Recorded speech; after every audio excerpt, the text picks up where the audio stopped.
You're tuning in to Past Our Prime, A show powered by Squad Locker. Here are your hosts, retired Astros minor league star Tip Fairchild and former Patriots All-Pro center Dan Copen.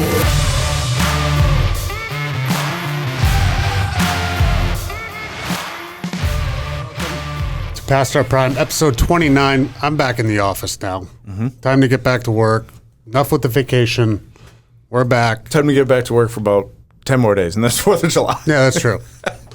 Which is a great holiday. It's my favorite. It is a good It's holiday. from our first episode. I know. Did that air even? I don't even know if that aired. I think it aired. I just don't know if anybody saw it or listened to it. I don't know. But it was great practice. I don't know which one aired or not. We did talk about it. I think it's my second favorite or third. I don't even remember. I did like it because you were like 4th of July. We have a surprising team of the week coming up today. Y'all will be shocked to hear who the team is. And Edwin Thompson, the Georgetown Hoyas head baseball coach, will be joining us today. Tip has Spider Tack. We ordered that last week. Wow, look at this. And it is in the office, and Max and I tried to play a stupid little joke. It was stupid. It did not work. It ruined my chair. It ruined the chair. We put it on the arm, and we couldn't even get it out of the canister. What camera's on, Max? We need notifications on the camera. Camera one, please. Yeah, okay. So they're all the on, camera right? one. Yeah. Well, I guess so. Pick one. He can pull it. This is the Spider Tack canister, and I would assume, how long does this last? Oh, does this last a couple starts? I think this would last for 47 years. You need you ready? So I'm touching this thing for the listeners. You're not gonna see it, but I'm just barely tapping the top of this. It is stuck. It is so sticky to even get your hand out of here. Like, it is tough, right? I kind of want you to use that for nose wax next time. This would work. Well, actually, this would never come out of my nose. It would never grab I don't think and it come would. out. I couldn't get it off of my hand. That is absolutely ridiculous. It's actually not even on my. I didn't even take any off, and my finger right now is just stuck. So I'm gonna actually get a little bit. That's the right old now. what? Stick 'em. That's worse than that. Is just absurd. I got a tiny bit on my finger right now. Oh yeah, for the you can people hold listening. the ball. I'm just gonna go ahead and put my finger on the ball. You can pick it right up. It's not even. The ball is stuck to my finger, and it's not even close. Like, this is really. So you're saying you can get a higher spin rate with that? I don't know, because I feel like the ball is going to stick almost too much to your hand. It's literally coming off like a spider. It's like Clark Griswold in Christmas Vacation with the sap, just trying to get. Or no. Is it that? Yes, it is. When he's reading the newspaper or the magazine. Yeah, stick. It is really, really sticky for sure. So what I don't understand, though, is I'm not sure how this. They have to mix this. They're starting to mix this with something this week or in July. They're actually going to check, right? They can check for stuff. Yep. They're giving them ample notice on when they're going to start checking. And there's a lot of guys like Glasgow came out and was like, yeah, I'm using it. I'm throwing hard as shit. So it's definitely ramping up spin rates, but it's just throwing it at hard. Yeah, guys are throwing gas, but this to me feels like I get the stickiness, but it's almost too sticky. I need a little less. Maybe there are a few versions. Let me read the back, because this is great. Spider Tack is a super sticky paste for improving grip on Atlas stones. Clean up with baby oil or degreaser.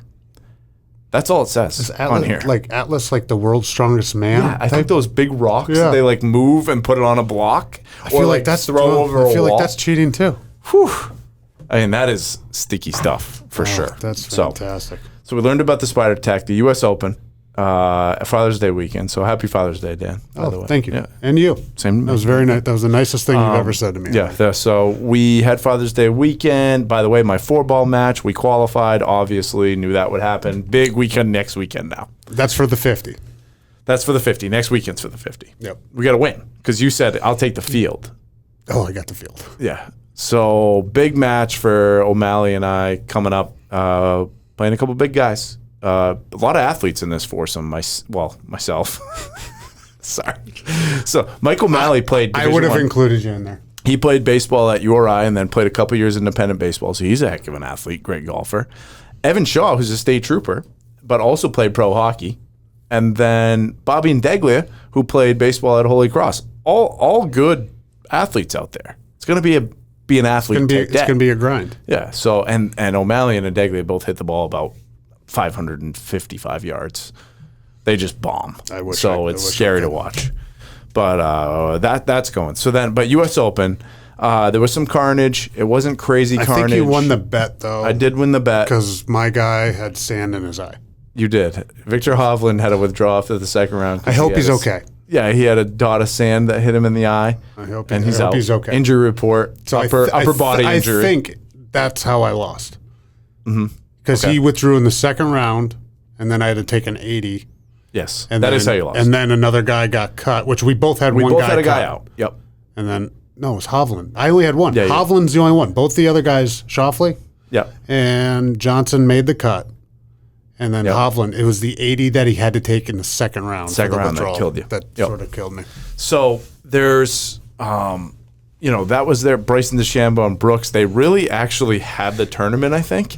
Both of them were in great shape. And then they both, I think, made dumb decisions on the back nine. It was crazy. Like Brooks, just make the birdie there on 18 or just make a par even. He was already 3 or 4 under, right? And it's like, just post that score and get in the barn. And then Rahm has a little more pressure on him. Yeah.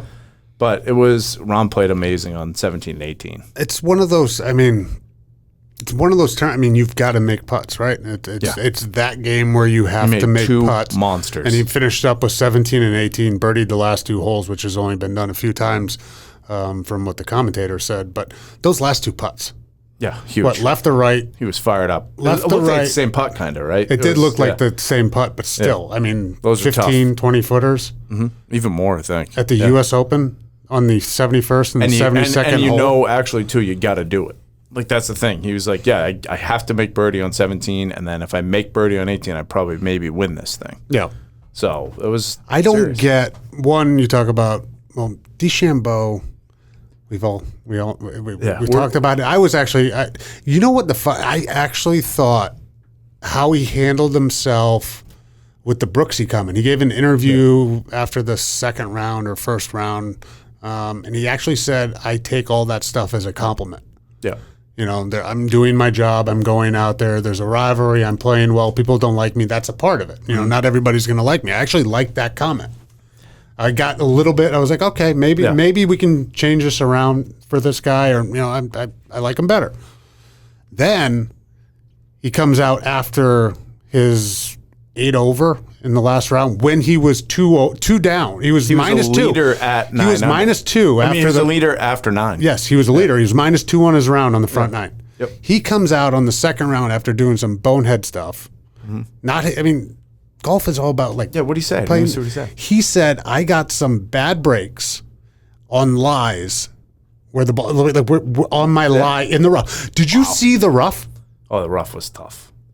If guys were hitting in the sand trap just to get a better lie, right? And then they were blowing it into areas where people were standing previously. Yeah. So it would be trampled down. They were like literally taking paths to be like, all right, there has been a lot of people over there. I'm going to hit it there. Yeah. So it's at least trampled. It is hard as shit to hit a fairway at a U.S. Open, regardless of what course you're playing. If you go into the rough, it's not a bad break that if you get a bad lie, you are going to get a bad lie. Yeah. I hated that excuse. Yeah, it was a bad excuse. I didn't like it.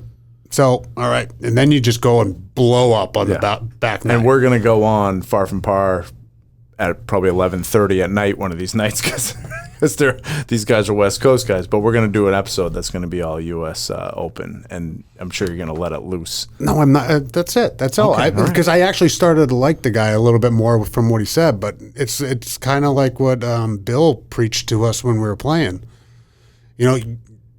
Good teams, and this can be like as an individual or whatever, in those critical moments, the good teams or the great players play their best. Yep. Right? And Rahm did that. Rahm made question. the putts when he needed to, and he played smart. He hit it in the fairway. He didn't go after things when he couldn't. He's ahead from, Oosthuizen was behind him, so he had to put some pressure on. How Oosthuizen pulled it on 17 to the left. Tough. And he has like such a smooth swing where he doesn't get in trouble. See, that is not. That was a mistake. Like that. Obviously, it cost me Actually, I think that was like, yes, it was a mistake, but I think he just mishit it. That happens, right? Absolutely. It wasn't like he tried to pull it left. Probably 5 out of 10 times. No, absolutely. Maybe more. No doubt about it. But I mean, I bet you he was trying to go right. He just mishit the ball, and that will go with him. But as an athlete, hopefully you overcome it. Well, speaking about teams, like you said, Squad Locker, we outfit teams. Direct-to-player uniforms for those travel teams. We do bulk uniforms for high schools. We do the direct-to-player player packs. Go straight to the house. We make it really easy. We get some killer brands. The CCM thing's going. Hockey's going. Soccer's ramping up big right now. We carry Adidas. Fall's coming. Adidas, Under Armour. Like, we've got the right brands for that. Sublimated with Augusta. We do, Sublimated with Champra. We've got the brands out there for it. So www. All online. All online. No more putting in sizes, coaches. No more giving a. Let's let the parents do it. No more writing it down on a piece of paper. Hey, it's not going to come to you. It's going to go right to the home. No more spreadsheets. Imagine that. Yeah. Just do spreadsheets. I don't even know work. how to upload a spreadsheet into that. So I just worked with you on your email for 45 minutes. You can't figure out how to sync his calendar. That was a calendar. So, do you know how to do that, Max, for him? He's struggling. I got it now. We got it. We're good. Oh, yeah. He called me on it, too. Oh, wow. No, well, that was that one. Day. By the way, it didn't work the first time. I did the same thing, and it didn't work. He saw it. Yeah. Well, I mean, we're still working on calendars with Dan. We're in January, February, March, April.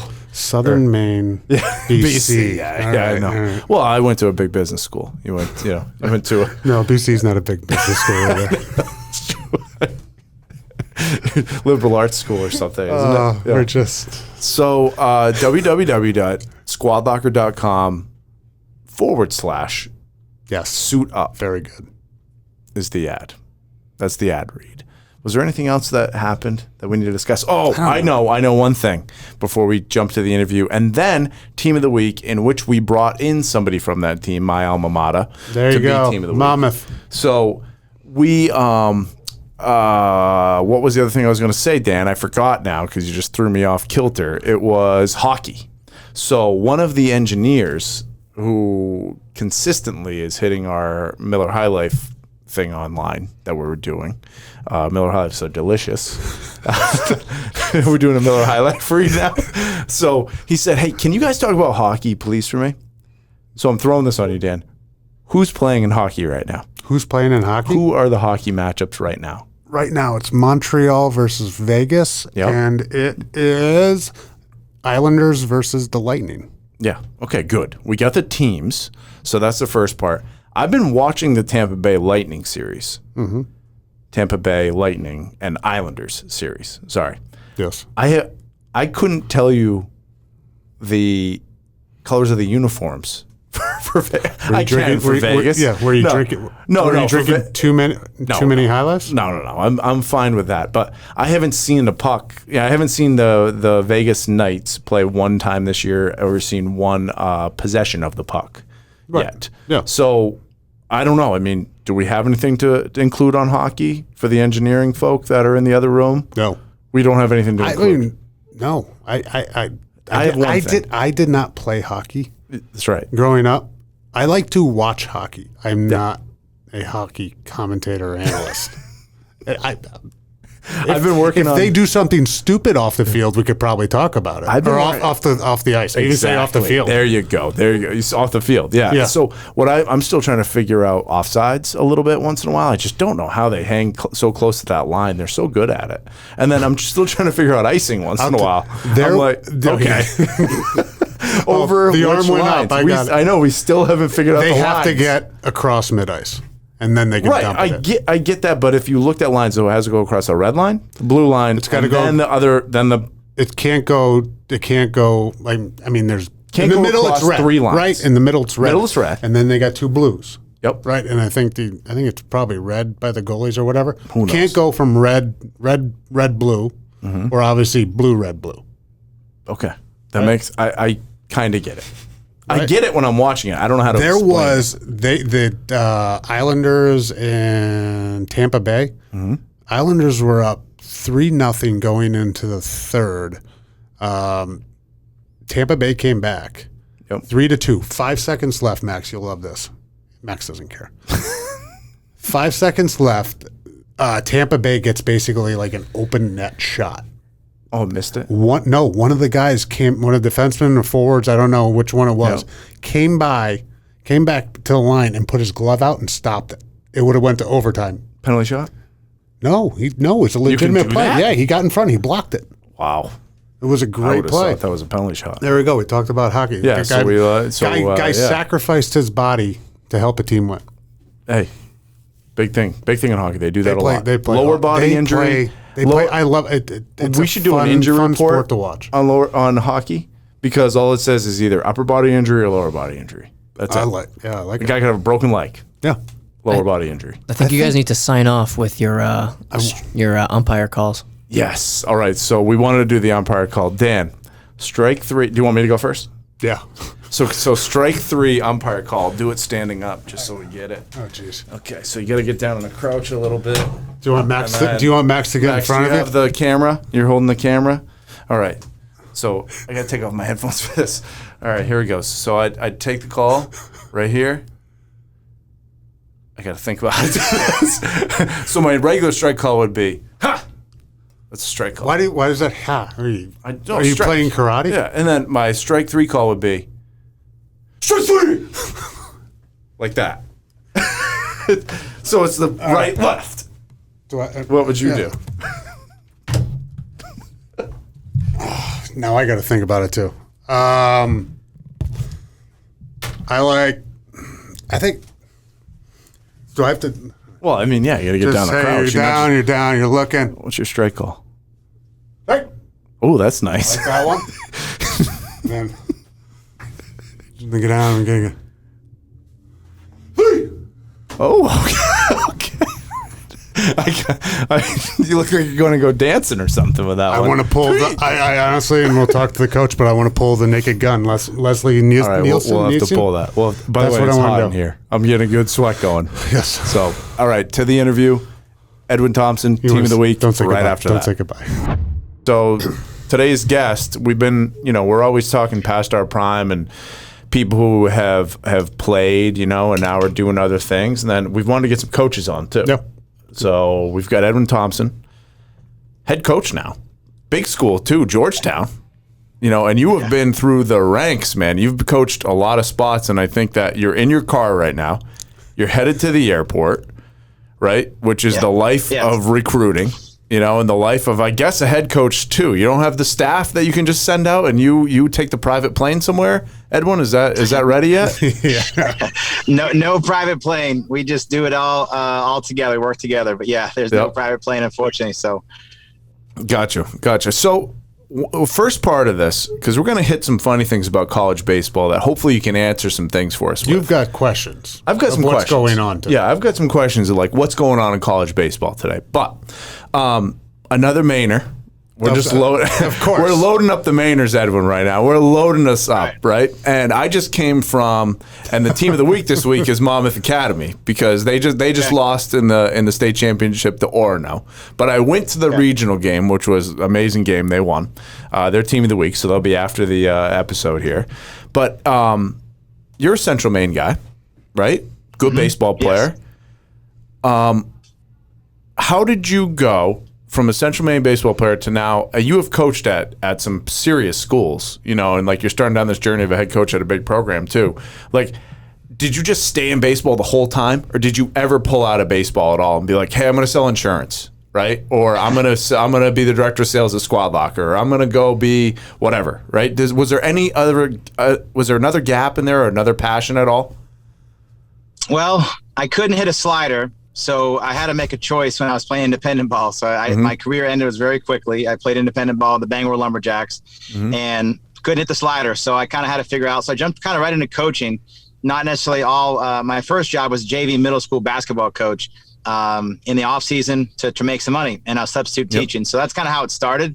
But there was a gap. I did 4 years at the University of Maine at Farmington, and I was ed tech, special education, advisor. I coached middle school track, basketball, football, high school, every level you can imagine. And then there was about a 3-month gap where I got a job at Bates College as the football running backs coach. And about 3 months into the job, so I was just football. Nothing else. I kind of got to a point. So I guess that was the only gap that I had away from baseball. But then 3 months into the job, the head baseball coach at Bates left college, which is in Lewiston and Maine. And I was there. I was kind of convenient, and I got the job. So from there, that was kind of my only gap. But I still coach football at Bates as well as the head baseball coach. So that was, I don't know, I wasn't selling insurance, but it was still a lot of hours. Something different in a sport that, something totally different. So it's always been coaching. Is the passion working with the kids, whatever age they are, whatever stage they are in development, or is it the passion for the game, or the communication level, the teaching about it?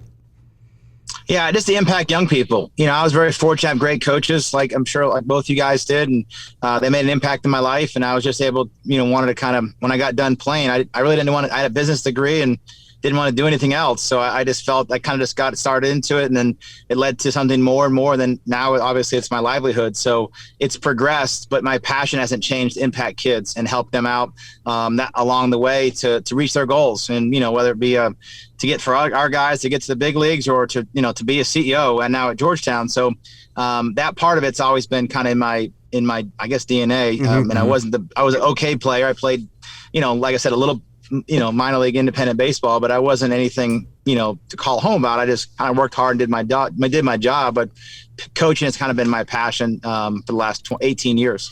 Yeah. Cause one thing that, I experienced this with baseball some, and if you talk to our CEO, he says the same type of analogy where sometimes your best, we'll put it into pitcher's analogy. So sometimes your best pitcher actually is a pretty terrible pitching coach. And they're like, a great player doesn't mean they can go coach and teach how to do it.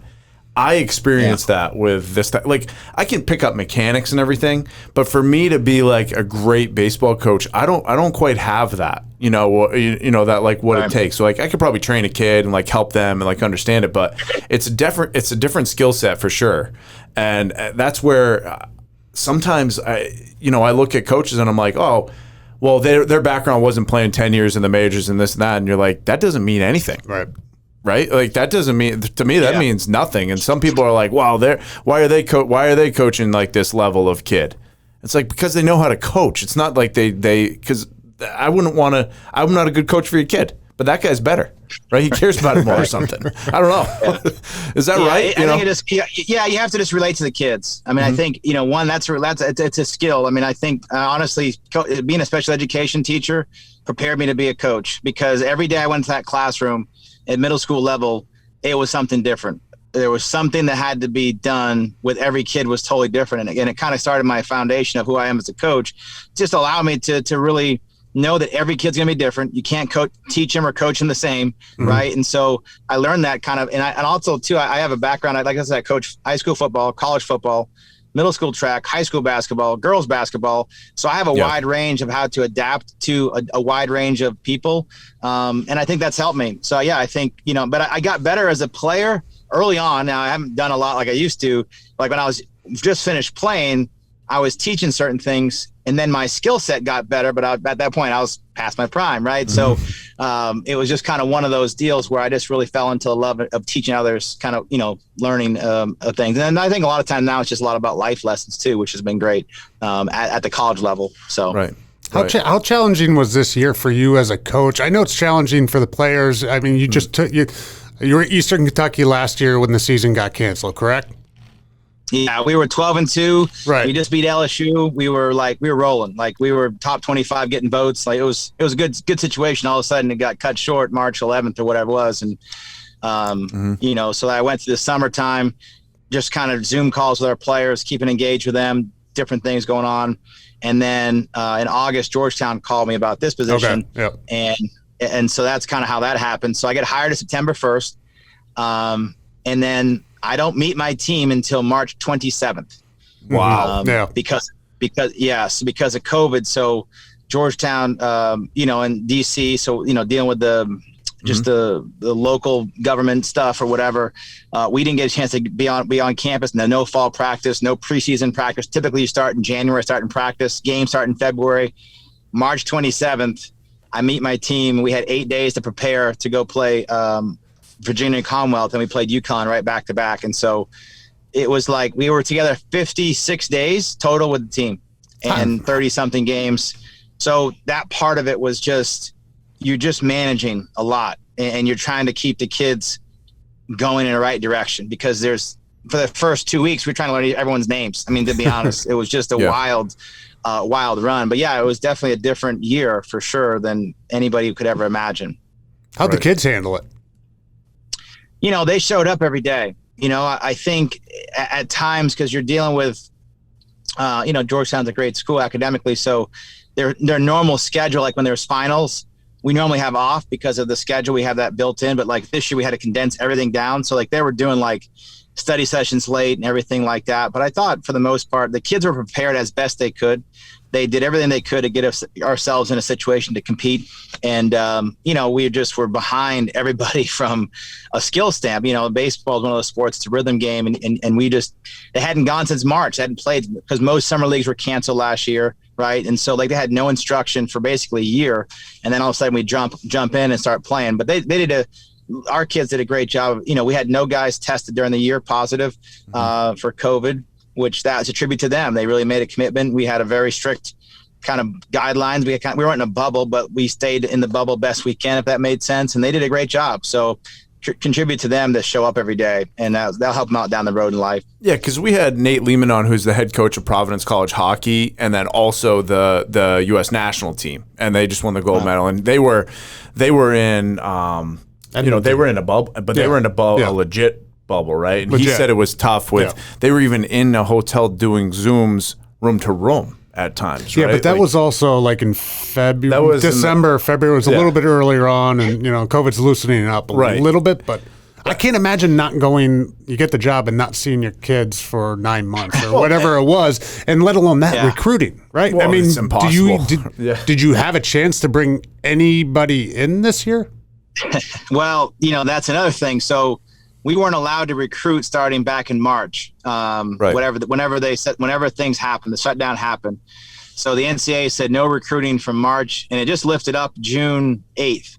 So from March 10th, let's just say, till June 8th, March, a whole year and some, we weren't allowed to go off campus to recruit. So I get hired. I don't see my team, and now I got to fill a class of 10 kids in a 3-month span, all virtually. Mm-hmm. And so the amount of hours that I spent on Zoom, I can't even count between my team every day, because you're still trying to, build our team culture, right? Build our team chemistry, and then try to do like our bunt defenses. And I mean, I know it sounds crazy, but like we literally had to do everything over Zooms because we had 9 days before we started the season. It was just, so by recruiting, we had to communicate more, which I thought was actually a benefit growing. I didn't have a full-time staff until we got started our season as well because of the COVID budget situation. So I was kind of by myself. And so we were able to put together a class and, all virtually. And then in the springtime, we started putting together some graduate transfers, some guys that are looking to come to grad school at Georgetown. So we were able to see them on video. So that's been good. But just, that first class, not seeing my team and not knowing who I'm really recruiting other than just the people. So I haven't met the kid recruits yet. So it's just been kind of, I'll meet them when their kids drop them off on campus. I'm going to say, hey, I'm your coach. Right. Who does that hurt worse, do you think, Owen, right now? Like the coaching staff's not being able to bring in necessarily who they want in the normal process, right? Which is going to games, going to events, going to showcases. Like that's how you're seeing a lot of your talent, I'm sure. And you want to see it with your eyeballs. Or does it hurt these kids? Like, I mean, we just talked to a kid who was, won the Western or Southern Maine Regional that he didn't have a junior season. So can you imagine not having your junior season? That's the year that you're really getting looked at a lot. Like, it's like that level that, okay, you're growing, you're maturing. That summer's a big summer, obviously, for baseball. So I'm assuming it hurts both, but I got to assume coaches weren't able to put their teams together, but kids didn't even get seen. So is there going to be like a miss in athletes here in the next year or two? Oh, yeah. Yeah. What happened, the kids that are kind of what I call them COVID freshmen next fall. So think about this. They lost their junior year from recruiting. They missed their season from not playing. and then they go to senior year, all fall, no summer, nobody can get out and see them play. Yep. And then in the springtime, we still can't go out and see them play, right? Yep. And so decisions had to be made based off there was a lot of trust through coaches, if you knew them, scouts, who could watch them play. The weird part is the NCAA allowed Division II and Division III coaches to go out, but not Division I coaches. So you figure that out. Yeah. But again, that's just it's just kind of, so it was a wild time. So it hurt those kids. I felt so bad for, because they had no chance to be, unless they were like an elite sophomore who had already had attention or committed.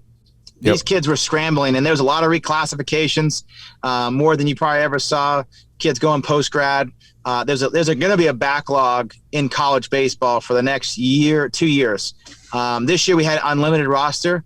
Next year we can have a 40-man roster. Normally we only can have 35 guys on our roster, but next year or this fall we're going to have 40, and then the 38, and then by 2024 it's going to kind of be the COVID freshmen, like the kids that came in last year, or they were freshmen in college, all got a year of extra eligibility. That will kind of fizzle itself out. So it's like a 3-year backlog, because there's not enough spots for kids. And I have to assume too, the transfers are going to be wild for the next few years, right? Because you had kids that, like you said, they might have gone to Division II or Division III just because they were seen, right? That they're going to have a year there, and somebody like you is going to go, whoa, wait a minute here. This guy is a number 2 starter on my team. If I go grab him here, here's a scholarship. Let's go, right? I'm assuming that's going to be massive in the next couple of years. Well, in Division I right now, there's 1,800 kids in the transfer portal. So put that in perspective. Right. Like, that's just the Division I. And then you have kids, like you said, that were and the NCAA passed a one-time transfer. So now if I transferred from Rhode Island to Boston College or whatever, I don't have to sit out a year. I can go right away and play. So you get a one-time transfer. So now these kids that were at the Power Fives or in the mid-majors, however way you look at it, people are going up and down, left and right. Yeah. And so it is definitely a challenge to manage rosters at this point, and then you have, like for us, we have graduate transfers. We kind of have, it's another whole space that we kind of work through. So it's definitely wild. There's definitely a challenge that we all as coaches have to deal with, but I feel bad for some of the kids who are going to be, have to transfer, because because there's no room, there's no chance for them to play, because kids get extra year of eligibility. And as a coach, if I have a 5th-year senior versus a freshman, I'm going with a 5th-year senior. Most 9 times out of 10, that freshman is just elite. And so what happens, those kids that normally get those innings or those at bats as freshmen, like in the middle of the week games, they're not getting those at bats because they have so many guys that are red shirts, older. So that's making a challenge. But, long as you're honest and open with the kids, there's no surprises. So hey, this is what it is. No different than going to get a job. There's gonna be a lot of competition, or getting a pro ball. It's gonna be a lot of competition to get to the big league. So it's unfortunate that these kids are dealt with that, but they're doing the best they can to manage through it. Yeah, and then there's a huge thing with even disregard COVID, like with the minor leagues, with the big consolidation that they had, eliminating levels and different teams and programs that were out there. There's going to be this huge condensing of the baseball athlete from what I can see so far. Now, independent baseball though, which you played, you played for an independent baseball team. Some of these teams are going to be loaded, because you're going to have a lot of people that didn't go play A-ball, didn't the Major League Baseball, Dan. So you know. Thank you. They eliminated 40 teams in the minor league baseball 120. system. Was it 120? I thought it was 40. You were way off. I was way off. 120 teams. So you're thinking of the draft went from 40 to 20 rounds. That could have been those too. two factors.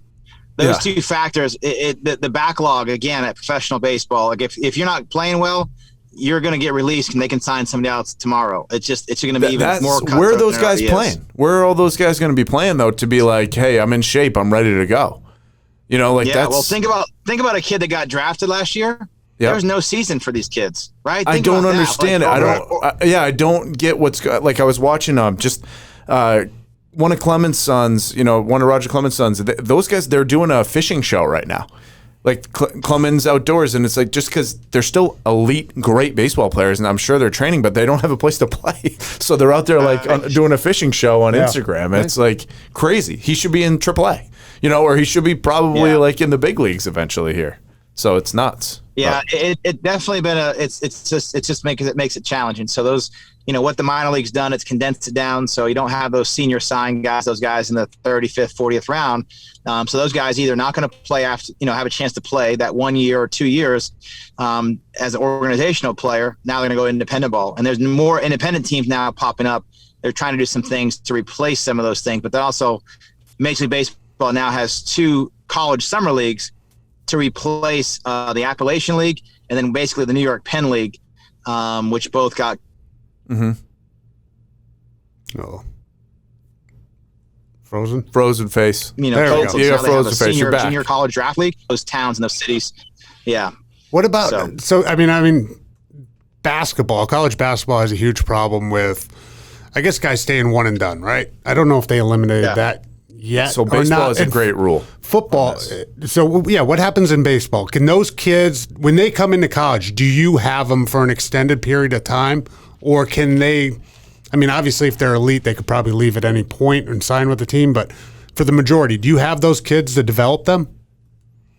Yeah. So the way it works at the Division I level, in all Division 1, 2, or 3, once you enter that, you have 3 years to play. So you're typically your junior year. Okay. Then you can get drafted. It's a lot different unless you're 20. Unless you're 21. Okay. So there are like all the kids, like say a class goes to post grad. Typically sophomores are draft eligible at 21. But yeah, so we have those kids. Now, if you go to junior college, community college, you can get drafted after 1 year.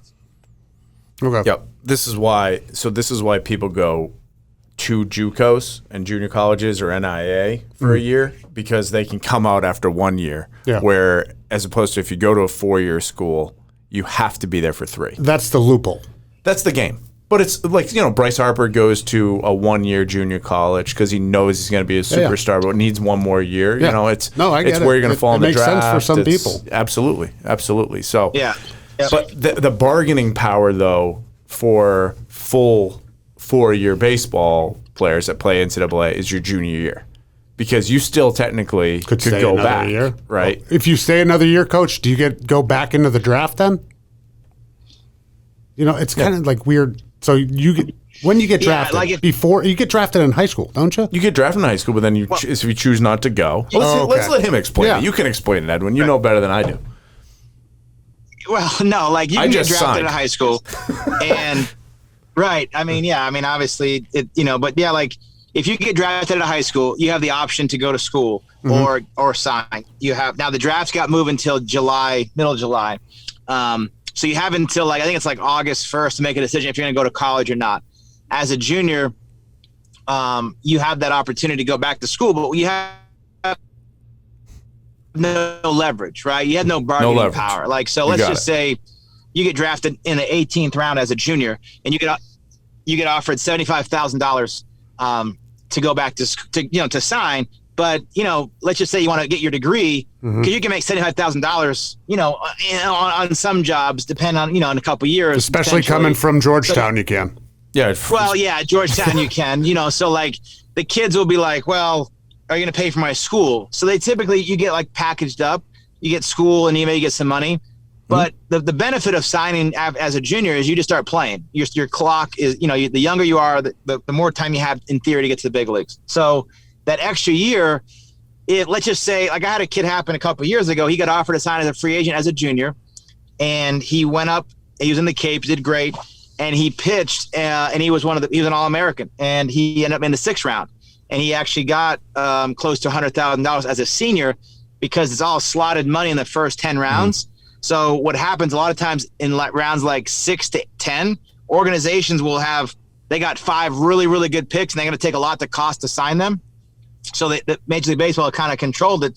So now seniors can have a chance, if they're good enough, to be drafted and have a chance to sign for a decent amount of money, more than a typical $5,000, $10,000 as a typical senior sign. Yeah. So when did that all start when did that start to happen, Edwin? Because when I signed in 2005, and it was the Wild West, right? I mean, there was no slotting anywhere. So, like, if somebody grabbed a high school kid that said they weren't going to sign in the 13th round or 15th round, they could be like, here's 2.1. Like, right. You know, like, come on board, right? If they knew something about it, right? Now, when they locked that down, like, it had to have been 2010, 11, 12. Was it even later than that? Yeah. Yeah, it might have been, you know, I think it was even later because I know when at Duke, Marcus Strom was a first rounder, and same thing. You could kind of have guys get, you know, anywhere. I want to say it might have been 5 years. It's fairly new. Might have been 2015, something like that, where it's slotted money. So you only or the teams only have so much they can spend after a certain amount. So it's all consistent to be kind of fair. Because I thought that was happening. You know, you get that high school kid that he may tell, you know, the one scout, hey, I'm not going to sign. Then all of a sudden, in the 30th round, they're offering him, you know, $500,000, and that's happened. And I've seen it, you know. And then so they kind of try to eliminate that to where after the 10 rounds, it's all consistent and pretty much what you can provide. It's either like, you know, it's like it's like, you know, it's like each round goes down, but it's like $75,000, $100,000, $125. That's about it, you know. So you mentioned Duke. You've coached at Duke. You coach at Georgetown now. Are you purposely coaching at great basketball schools? Well, and when, you know, will you be at Kentucky next? Or will you be at Wisconsin at some point? Like, how's this working for you right now? I was telling my brother that the other day is, you know, I was like, man, I've been so fortunate to go to teach and to coach at two of the best brands, or some, you know, argue one way or the other. Like in the 80s, I grew up with Georgetown, and, you know, Duke is obviously Duke. And so, I don't know. It just happens to be like that. I think I've been fortunate to be around great coaches. You know, when I was at Duke, I got a chance to have a good relationship with Coach P, the women's basketball coach from Maine, who are friends today. And, you know, just I've been very, very, you know, I haven't met Coach Ewing yet, but he's, you know, we haven't, you know, met up. But I mean, I've been fortunate. I mean, I got to play at University of Maryland when they won a national championship for basketball, you know, so like, I don't know. They just kind of been fortunate. I love basketball. I played. I could never shoot in high school at High School. I couldn't shoot that well, so had the rubber court. Enjoyed watching it. How much do you learn from coaches from other sports? Because I know Bill always talked to like Brad Stevens and Claude Julien or something like that, and, you know, Cassidy, who's there now as the Bruins coach. But, you know, there was always conversations, and Francona when he was with the Red Sox. How much can you learn? Not necessarily about the game, but just styles or how to communicate better or something like that. How much can you get out of other sports? Huge. I mean, I think, you know, you always want to be around great people, and great coaches have ways of doing things and how they run their organization. And so, like I said, when I was at Duke, you know, Coach P and I, we really kind of had a good relationship, and I would go watch her practice. Coach K, he would let me come watch his practices, and I would just watch there and learn. I'd talk to, you know, Steve Wojciechowski or Chris Collin, like guys, they're all, you know, we're all assistant coaches at the time. And so just being able to learn, like when I got hired here, our head coach, our soccer coach, they had won a national championship. So he was like my second phone call, you know, like, hey, how'd you do it? Like, you know, how to go in that. So you kind of pick up different things. And I try to go to like other sports practices, and you may not obviously have the, you know, drills, but like just the organizational, you pick up nuggets here and there. And I think as coaches, we don't always talk, you know, because everyone's kind of territorial about things. I try to learn and grow as much as I can every off season. This summer, I'll go to watch football practices because I think how football is organized and the detail. When I was coaching, I really, you know, I try to simulate some of that stuff to baseball, and I also watch basketball practices. So it's a big deal. I mean, I have some of my closest coaching friends are outside of baseball. Got it. Talk to us. It makes total sense too, because it's like organizational practice and all that stuff. I mean, how team building and how they, you know, exactly. How do they different drills or, you know, how hard are they philosophies? on them? I mean, it's all connected. So college baseball today, it's been a little wild, right? You know, you got a lot of things going on. So I wrote a couple things down. Where do you stand on the celebration side of things, Edwin? Because you're a little bit more old school, right? But at the same time, young head coach, like very young head coach. Where do you stand on the celebration side of stuff? The bat flips to the moon, you know, there's all kinds of things going on. What's your take? I think it's really simple for me. And I think the way I look at it is guys got to be professional about it. And I say that if you're in a playoff game and your team, you know, you're down a run and you're like, you know, up against the wall and you hit a home run, like, I think it's good to have emotion. I think it is. I think I saw a kid the other day, and I won't call the kid out, this is where I don't think is acceptable. The kid was down in a state championship game, pitching, was down 5-1 in like the 6th. Mm-hmm. He struck a kid out, and he did the Trevor Bauer sword. Like he had an imaginary sword and put in his thing. And I'm thinking to myself, my man, you're about to lose a state championship. You're down 5-1. Like, there's nothing to celebrate. So, like, for me, what I tell our guys is, listen, there's a time and a place for everything. Mm-hmm. If you get a big hit, hey, it's awesome. But, like, if you get a double or you get a single, just act like you've been there before. Mm-hmm. Like, on some level, there's got to be a balance. And so, like, I think it's like a balance that as coaches, we try to talk.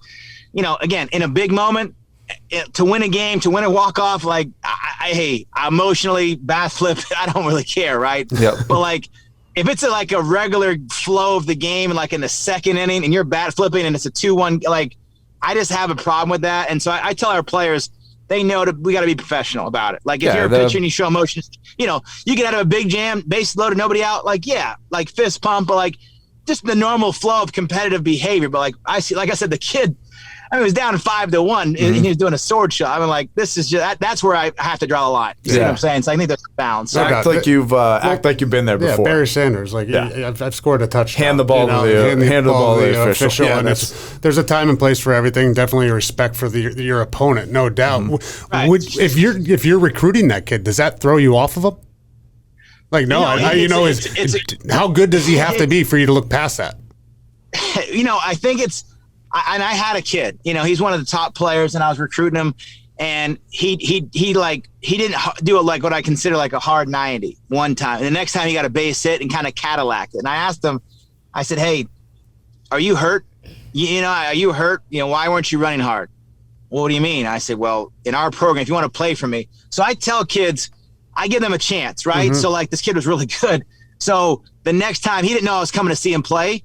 And I just had, I kind of watched from like a different angle and to see if he'd actually, you know, if he was coachable. Yeah. And sure enough, he did, you know, but yeah, there's definitely been times, I mean, like anything between social media, what they talk about, I tune that stuff out and I just move on because, or if you're doing stuff that's obnoxious, like on the field and you're drawing attention to yourself and not the team, again, I just can't recruit that. And I have a choice. So ultimately, I really don't care what they do. I'll find another kid that wants to do what I ask. Yeah, you kind of cross them off the list because it's not. Yep. It's the Herb Brooks thing. I don't need the best individual guys. He said I need the best group of guys that make a team. It was some good quote. It was a good quote. Yeah, we should know that quote actually off the top of our head, but we don't. I'm not looking for the best guys. I'm looking for the right guys. Thank you. That's the quote that I was looking for. That's it. You got it, Dan. Dan knows what he's watched that movie 100 times. He's got it. Yeah, that was the right one. So. I've got another college baseball question, and it's leaking down into travel and high school and way down into the early travel days too. There's all the sign stuff now, right? You know, with signs, stealing signs, there's all the best ways to get advantage. What's going on with the football play calling things? Is that a real thing? You know, are you doing that? It's a real thing. No, we listen. And again, I go back to my old school. Well, you have smart guys. Game. You have smart guys too. You're at Georgetown, so these guys can remember it, I guess. But what's going on with this? I think I don't know. I guess in more in the SEC, ACCs. You know, there's so much TV games going on. Mm-hmm. So I think what's happened, you know, the sign people are just watching the signs, and they know their system. So I'm assuming that's what it is. I couldn't tell you, but at the end of the day. If you communicate to your catcher and your pitcher, here's our plan on how to attack a hitter, they should know how to do that. That's my opinion, right? Mm-hmm. And so our catcher calls the game. Now, will he look over sometimes and our coach goes through a sequence of touch signs like they've been doing for years and years? Yes. But 90% of the game, our catcher calls the game. And our signs are so simple that, you know, it's not hard. I guess that just goes back to it's not for me, but I can't knock it because I think – at the high school level, there are some. I think there is benefits because they can't mess it up, and high school kids are not necessarily playing baseball as their job, or they're they're playing it because they love it, and that makes sense. So I think there's always cases where it's benefit, but I don't know. I'm not at that high level. I like hearing that out of you. I figured that was the case, but they should be calling their own games. Truly, I get it. Hey, this is his job. You know what I mean? He wants them to win, but one way to do it is have a great catcher that can call a great game. instead of dictating go over the the whole scouting thing. report. And, Right. Yeah, coach them. Coach them how you want it done, right? I mean, again, it goes back to when I used to be the scout team at Bates. I was in charge of the scout team, and I'd put the sign up, and I'd be like, and guys would still go, wouldn't pull or whatever. I'm like, fellas, just follow your spot. Follow if it's a pulling, it's a card. Read the card. It's a card. Yeah. And I would get wore out from my head coach all the time. I'm like, I know, coach, but I'm showing him the card. Like, I don't know what else I can do. So, it's like, hey, you're going to go here. I got to that point where I was like, you're going to do this. You're doing that. And, but that's why they're on the scout team, right? So it's just kind of, nothing personal. It's just business. So, but yeah, I think it's important to coach your kid because ultimately when they get a job, right, their boss is going to say, here's your task. Go ahead and get it done. They're not going to hold your hand and say, hey, this is exactly how you do it. And so what are you preparing these kids for? Forget baseball, forget athletics, but it's life. That's ultimately most of these kids are going to go off and be good people in the world of society. So they have to have a skill set to fall back on. If they just had everyone always tell them how to do things or do something for them, I think they miss that window of teaching. That's just my 2 cents on that. So that's a great point. I'm going to go completely off topic that's and a good clip right there. Go with something completely you're ridiculous and stupid. I'm ready because I've thought about this from time to time, and you'll do it as a kid when you're playing wiffle ball and you're giving signs from third base, and you want to steal or you want to swing away or whatever. Yep. Have you ever seen a coach that can't give a sign from third base and just make fun of him? This is a random question. You know what I mean? I mean, there's an art form to it. Like they got to go fast. They got to hit the key or whatever, and whatever comes after it, that's the real sign. Yeah. So I guarantee you, there's some coach that's not good at it. Oh yeah, no question. Do you make fun of them privately? Yeah, privately? I mean, I don't know. I've gotten to the point sometimes where when the team's not even paying attention. And I just signal over to my guy running around per hit to steal. Like they're not even holding you on, or I think it's a two-way street. The other team's not really paying attention to. But yeah, I think you have to practice. You have to practice it. You definitely have to practice it. I was going to say, I bet you're a guy that stands in front of the mirror every once in a while and goes, "Okay, here we go. What's my indicator?" You have to. That's a practice. You have to do that. I agree. That's not making fun. That's a good question. That's not a bad question. That's a very good question. No, it's like a guy practicing a speech. Practicing a speech, practicing giving signs. Absolutely. Yeah. No, but Dan, to your point, there are coaches out there that I think have gone to that system away from it because they may struggle with it. I mean, I can't knock it, but I think that might be a part of it too. And everyone, struggles with that. And, again, it's part of the process. I like it. So what do you think about this? We have it on our desk in here. We're going to do this for the intro today, Edwin. I'm actually thinking too that we're both going to video our strikeout call because we were talking, giving signs, right, Edwin? How many umpires practice their punch out call in front of a mirror? Because those guys love knowing that they look good. Was it a naked gun? Naked gun? Yeah, we did Those guys, you want to talk about somebody practicing, I guarantee, especially those TV type umpires, they're out there practicing all the time. They want to get that strikeout call perfect. I tell you like this. Again, I go back to the state championship game I was watching the other day, and the game was in a normal flow of the game, and umpires making routine calls, strike calls. But then when the game was a big strikeout, umpires get that emotion. They do their special one. They have that one that they've been practicing in their basement. That's the one that they practice on. There's no doubt that they have to because they make it's so animated. It's like, man, just call out. It's not, it don't be the whole production. But it goes. The naked gun analogy is a great one. That definitely is. Sometimes we know some umpires from Maine that we know probably practice. They'll probably be on here next week too. If they're from Maine, they're coming on. We should bring an umpire on. We will bring an umpire on soon, no question. I'm just gonna go after him. The last thing we've got, because we're gonna do it to start the show. I've got Spider Tack here, Edwin. I'm holding it. It is sticky. I cannot believe how sticky this is. It is so sticky. So is this happening in college baseball too? Is this around? Is there? I mean, there's substance, right? There's rosin bags. There's sunscreen. Is this happening there? Right. What's going on?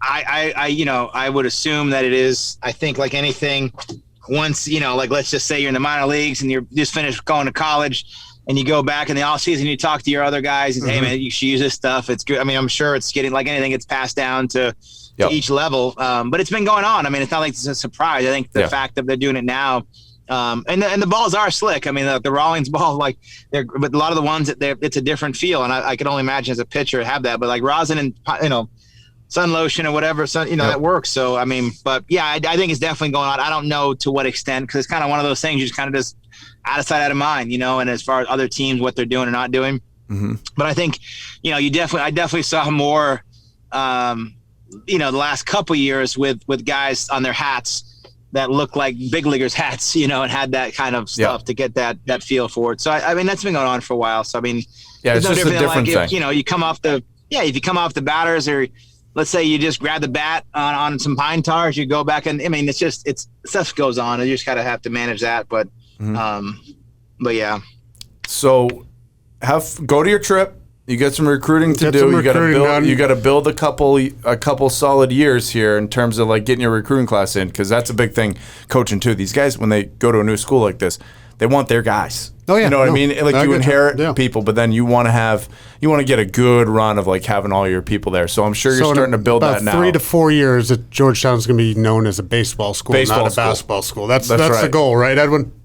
That's the goal. Yeah, I mean, I think it's a combination. When you inherit players, they're your guys, and then they have to learn kind of the system. And then when you're able to recruit, you can recruit to guys of your system and kind of your philosophy, if that makes sense. So you kind of have to have a balance. And obviously, we had 13 seniors this year that I inherited, and they were great kids, and they're all going to do great things in life. And we have some returning players. But yeah, you definitely want to have a balance. But yeah, we're going to find some guys. We're head out to the West Coast. I'll be in New England later on. I got a whole schedule, so it's just kind of it's like from here on until like the next 4 to 5 weeks. It's kind of just I have two other coaches. We're all out different places, kind of just finding the best kids in the country we can.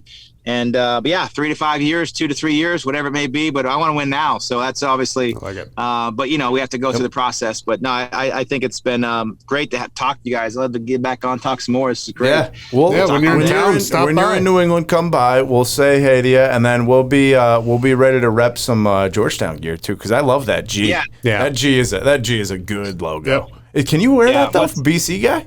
Well, I mean, BC's in the big ACC now. So it's not really Big East. The rivalries. Okay. All right. We're good. We don't play each other. We're good. Just send me your size. We'll take care of it. All right, Coach. Like there you go, Coach. There you go, Coach. That's what we like. We like to bring them on. By the way, they got the Jordan brand there too a little bit, don't they? Watch out. Nike Jordan School. That's serious stuff. That's good. All right, Edwin, get to the airport. I appreciate it, man. Guys. Thanks, Coach. All right, bye now. See ya. Bye.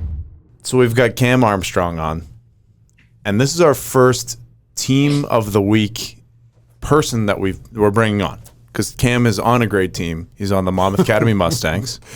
What team is that again? The Monmouth Academy Mustangs. I'm not laughing at you. It's Monmouth and this guy over here. It's never ending. All right, it's fine. Yeah. So I've got the jersey hanging up, Cam, and I mean, I got enthralled with this over the last 2 weeks. These guys were a great ball club, and our buddy Steve Pileski, but Ozzy, as you know him on the Peloton, is the assistant coach on the team. Oh, he is? I didn't know that. Oh yeah.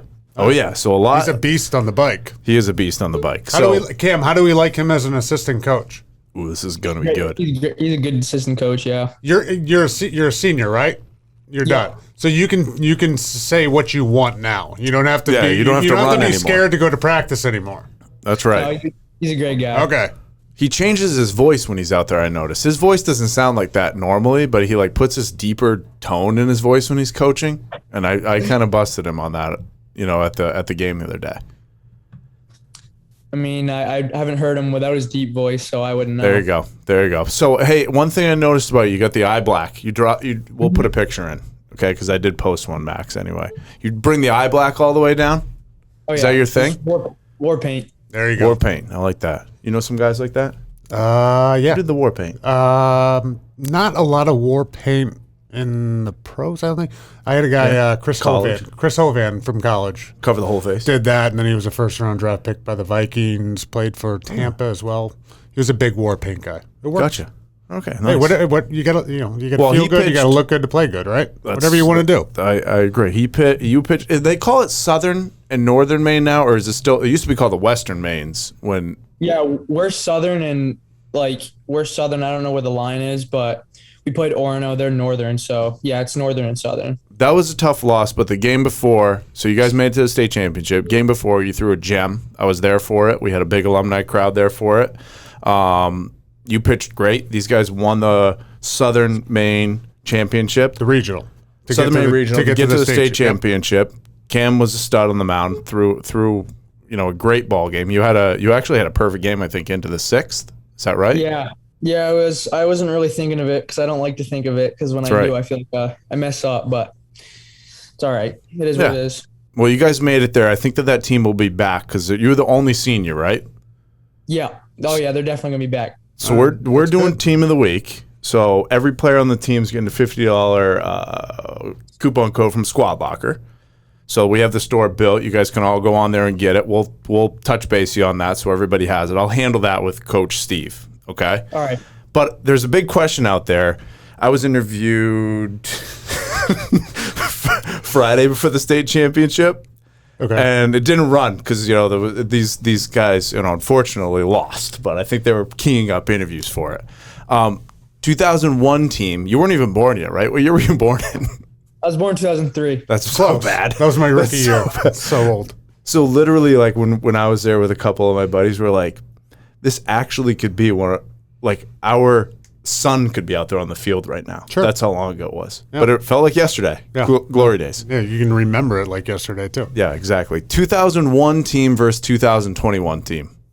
Who wins? He has no clue who you are. Yes, he does. He knows there are gold balls and championships. Yeah, there's gold balls up there. Right? Who do you think? I don't know. It'd be a tough game, but I don't know. I think our guys are pretty quick. There you go. I like the confidence. I think it would be a close game. Yeah, it'd be close. Okay, only though because we're 40 years old now almost. Oh, if you guys are 40, yeah. Yeah. In our prime, I don't know. I think it would have been. Cam, I'm going to give the nod to you guys. I think you can take them. Okay. How was it? I mean, just a quick question with the COVID and all that stuff. How hard was it to just concentrate or on the field, or was it more of a relief to go back to baseball? Because was last year canceled completely? Yeah, none of us had a year last year. So was it just like getting back on the field, getting back to normal this year? Yeah. Besides, we had to wear masks and all these protocols, stuff like that. We had